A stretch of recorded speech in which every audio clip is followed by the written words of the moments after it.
Someone just said something that makes your blood boil. All eyes are on you, waiting for your reaction. Sharp words are ready to spill from your mouth, but this is the moment to remember a timeless lesson from the ancient masters. The wise don't win by shouting. They win with composure, with the weapon of reason, and with responses that silence an opponent without ever raising their voice. This isn't about backing down or being weak.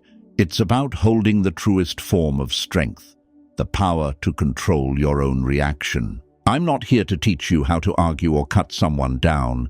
I'll show you how to end conflict with elegance, protect your dignity, and sometimes even turn an enemy into an ally.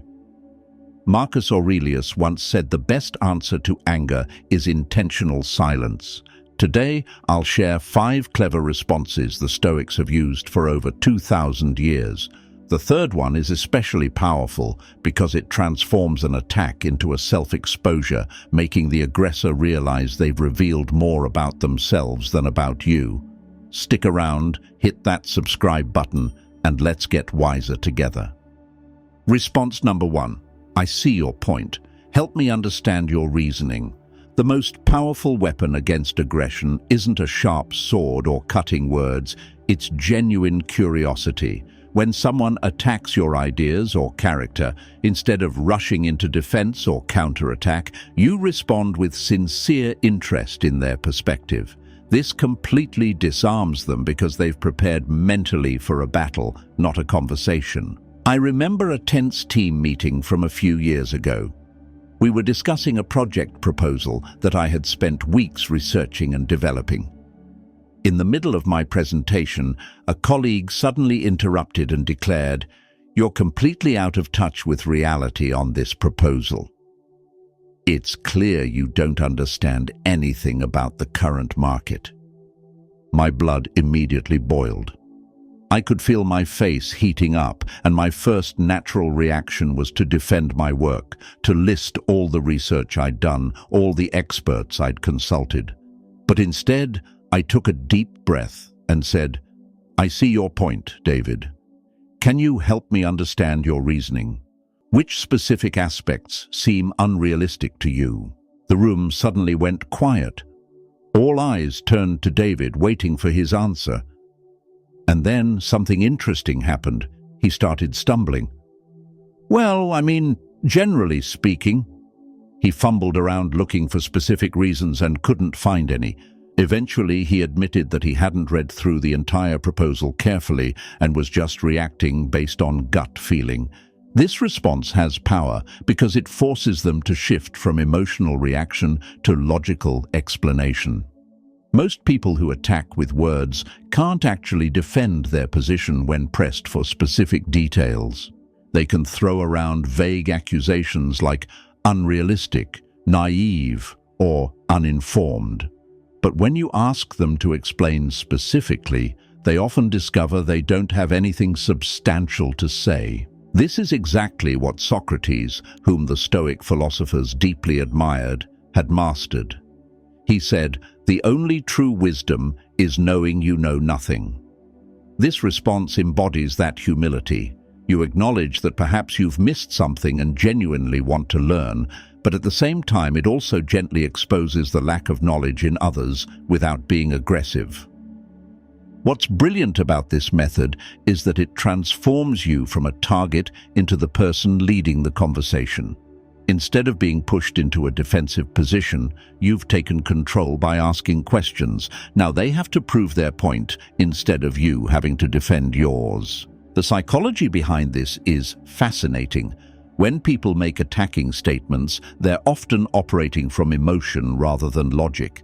They haven't thought through their criticism carefully, they're just reacting.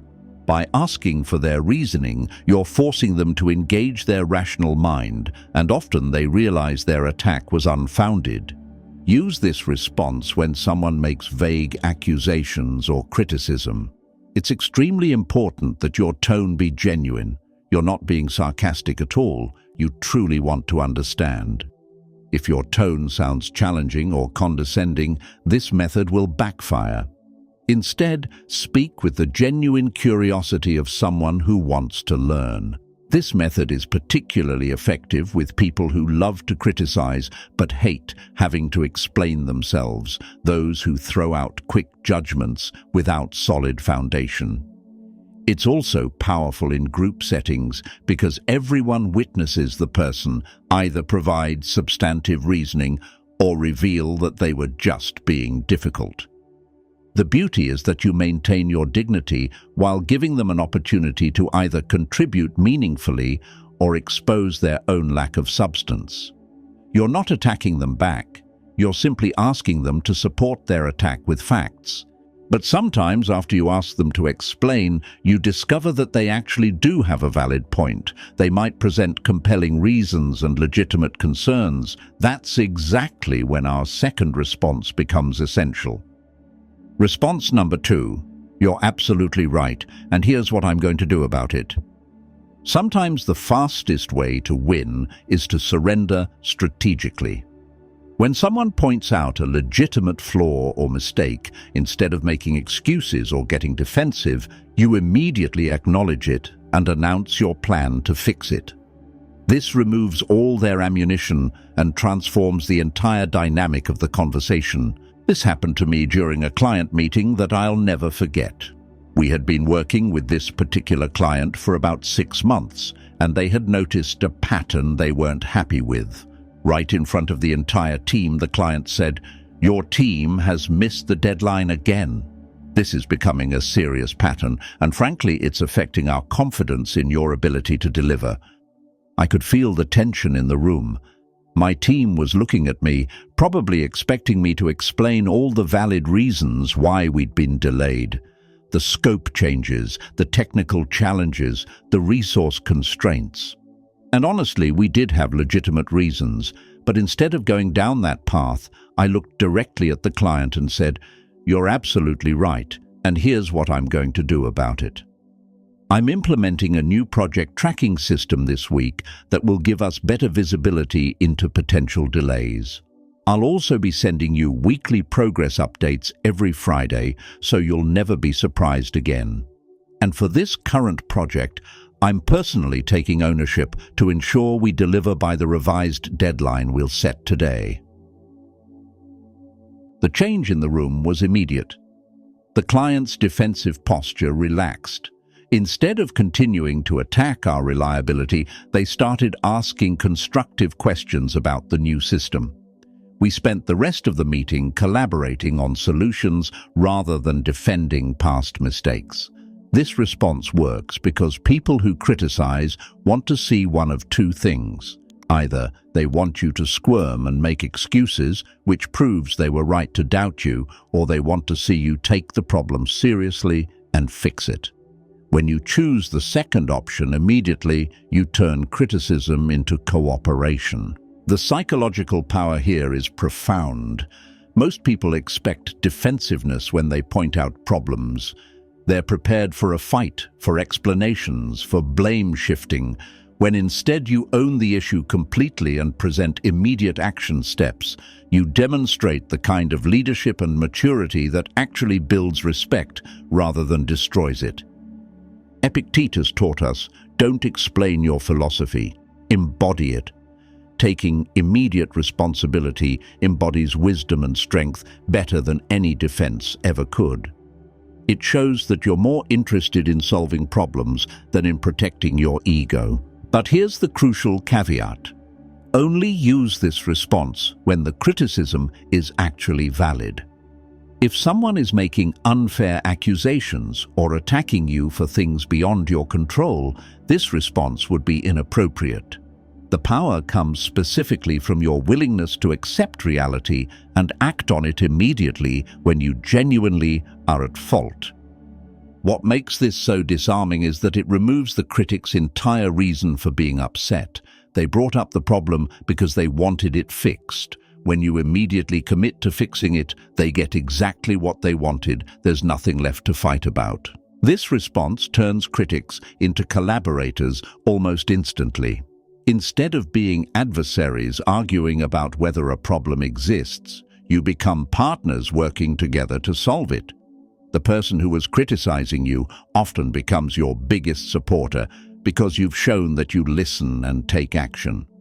But not all attacks are based on legitimate concerns. Some people just want to provoke you for the sake of provocation, and that requires a completely different approach, which brings us to our third response.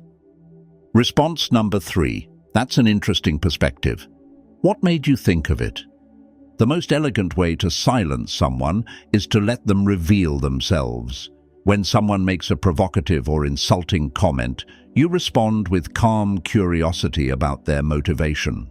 This forces them to either admit they're being unreasonable or dig themselves deeper into an indefensible position. I witnessed this masterfully executed at a dinner party last year. A friend of mine, let's call her Rachel, is a freelance graphic designer who's built a successful business over the past decade. During the evening, someone she'd just met made a snide comment. Freelancing must be nice, basically getting paid to play around on a computer all day without any real responsibility. The comment was clearly meant to provoke. Everyone at the table felt the sting of it. Rachel could have gotten defensive, could have listed her credentials, her client list, the long hours she works. Instead, she smiled genuinely and said, "That's an interesting perspective. What made you think of that?" The man stammered for a moment, clearly not expecting that response. "Well, it seems like." He struggled to find words that didn't make him sound petty or ignorant. Finally, he admitted, "I guess I don't really know what freelance design work involves." The entire table witnessed him reveal his own ignorance and prejudice. This response is brilliant because it appears genuinely interested while actually exposing the speaker's lack of substance or hidden motivations. They thought they were attacking you, but they end up attacking themselves. You've given them enough rope, and they've used it exactly as you knew they would. The beauty lies in its apparent innocence. You're not being sarcastic or confrontational. You sound like someone who's genuinely curious about how they formed their opinion. But psychologically, you're forcing them to examine and explain their thought process, and most provocative comments can't survive that kind of scrutiny. Marcus Aurelius wrote, "The best revenge is not to be like your enemy." This response embodies that perfectly. While they're trying to bring you down to their level of pettiness, you remain composed, curious, and dignified. The contrast becomes obvious to everyone watching. The key to this response is your tone.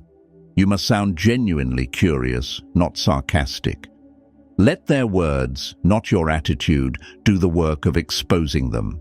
If you deliver this with even a hint of mockery, it becomes an attack rather than an invitation for them to reflect. This is particularly effective with people who make assumptions or judgments without facts, who speak from prejudice rather than knowledge.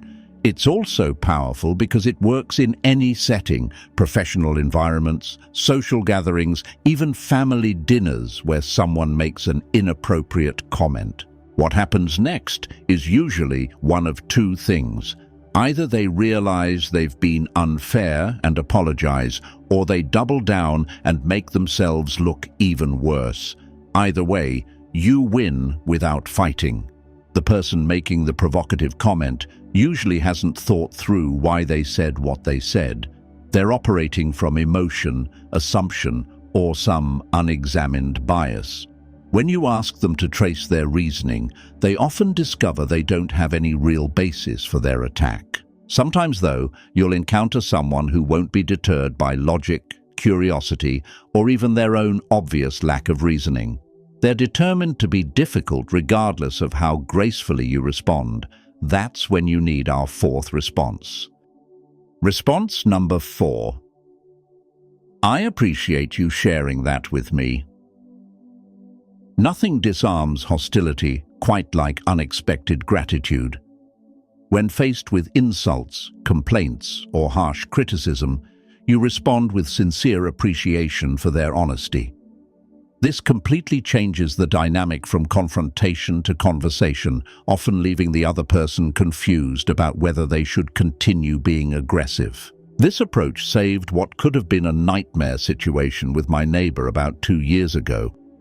I had recently adopted a rescue dog, and apparently he was barking during the early morning hours while I was at work. I had no idea this was happening until my neighbor confronted me one evening. He stormed over to my front yard while I was getting my mail and shouted, "Your dog is driving the whole neighborhood crazy." He barks non-stop from 6 in the morning until you get home. It's completely inconsiderate, and frankly, some of us are thinking about calling animal control. My first instinct was to get defensive.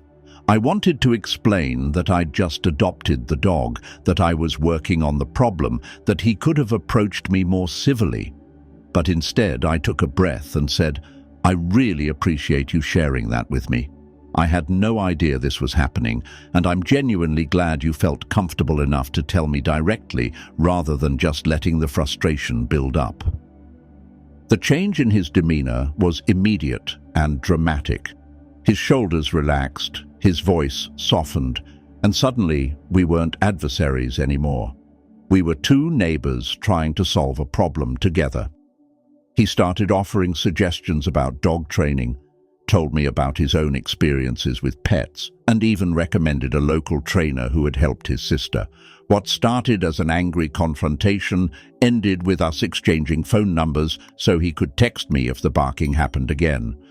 This response works because people expect defensiveness or counterattack when they approach you with complaints. They've often rehearsed the conversation in their head, preparing for you to make excuses or attack them back. When you respond with gratitude instead, you completely derail their prepared script and force them to shift into a more collaborative mindset. The psychological principle here is profound. When someone criticizes you aggressively, they're usually feeling frustrated or powerless about something. By thanking them for their honesty, you're acknowledging their feelings and treating them as someone whose opinion matters. This transforms them from an adversary into someone who's helping you improve. Seneca taught us, every new beginning comes from some other beginning's end. This response ends the conflict and begins cooperation. It demonstrates that you're secure enough in yourself to receive feedback without becoming defensive, even when it's delivered poorly. The key is recognizing the difference between someone who's genuinely trying to help, even if they're doing it rudely, and someone who's just trying to hurt you. This response works best when the person actually has a legitimate concern, but is expressing it in an aggressive or inconsiderate way. Your gratitude acknowledges their good intention while completely ignoring their poor delivery. What's remarkable is how this response often brings out the best in people. When you treat someone as reasonable and well-intentioned, they often rise to meet that expectation. The neighbor who was shouting at me about my dog became one of my most helpful allies in solving the problem. You'll be amazed how quickly people's tone changes when they feel heard and appreciated rather than attacked or dismissed. It's the difference between making an enemy and making an ally over the exact same issue. But what about those situations where nothing you say seems to matter? Where someone is determined to be difficult, regardless of how gracefully you respond? That's where our final response proves most powerful of all. Response number 5, silent pause and thank you for that insight. Sometimes the most powerful response is the one that follows silence. When someone says something particularly outrageous or hurtful, you pause for a few seconds, make eye contact, and then calmly say, "Thank you for that insight."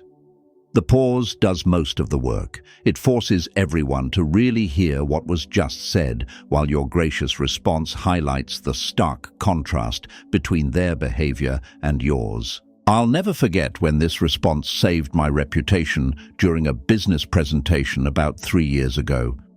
I was pitching a new marketing strategy to a room full of potential partners, including several competitors. The presentation was going well until one of my competitors, clearly feeling threatened, decided to try to undermine me publicly. Right in the middle of my explanation about market research, he interrupted and said, "I'm not sure we can trust marketing advice from someone with such obviously limited experience in this field.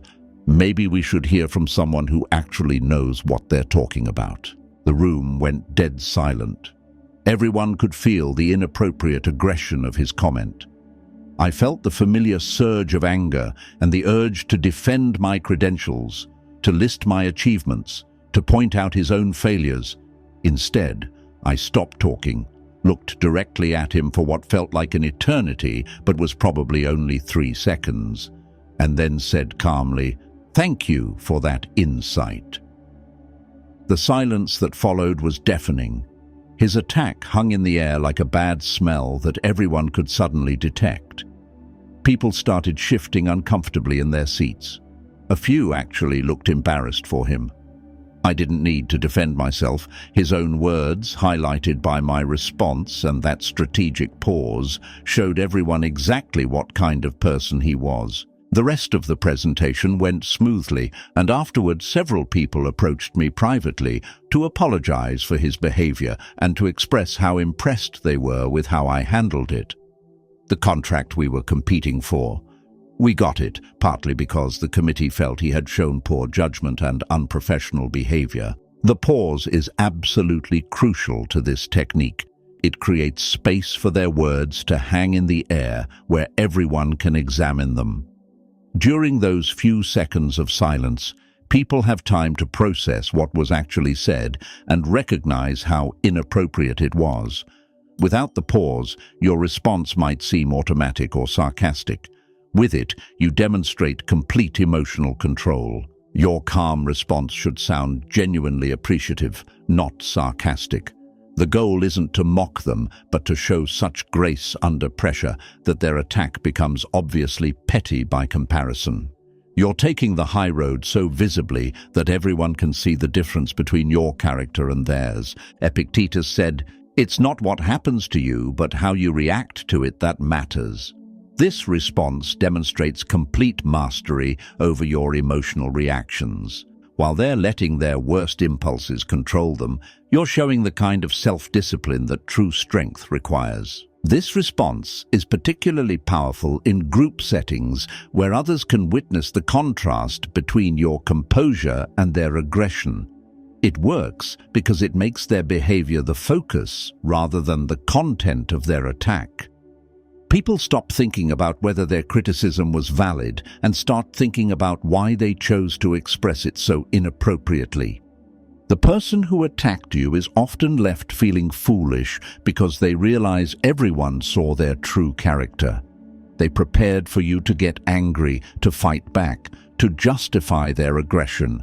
Instead, you responded with such dignity that you made them look small without saying a single negative word about them. What makes this response so effective is that it embodies the core Stoic principle. You cannot control others' behavior, but you can control your response to it. By choosing grace over retaliation, patience over reactivity, you demonstrate the kind of strength that actually commands respect. These 5 responses work because they all share a common thread. They keep you in control of yourself while letting others reveal who they truly are. That's the real power of Stoic wisdom. Not in winning arguments, but in maintaining your dignity regardless of how others choose to behave. These 5 responses share a common thread. They keep you in control of yourself while allowing others to reveal their true character. That's the real power of Stoic wisdom, not in winning arguments, but in maintaining your dignity regardless of how others choose to behave. Remember, the goal isn't to defeat people in conversation. It's to preserve your peace of mind and create meaningful dialogue whenever possible. When you respond with wisdom instead of emotion, you don't just win the argument, you earn respect and often transform conflict into cooperation. The ancient Stoics understood that our reactions define us more than what happens to us. These responses prove that strength isn't about having the loudest voice or the sharpest comeback. True strength lies in choosing grace under pressure. If this video helped you feel more confident in challenging conversations, please like it to share this wisdom with others who need it. Subscribe to Stoic Training to continue building the mental discipline that leads to genuine respect and inner peace. Your responses reveal your character. Choose wisely.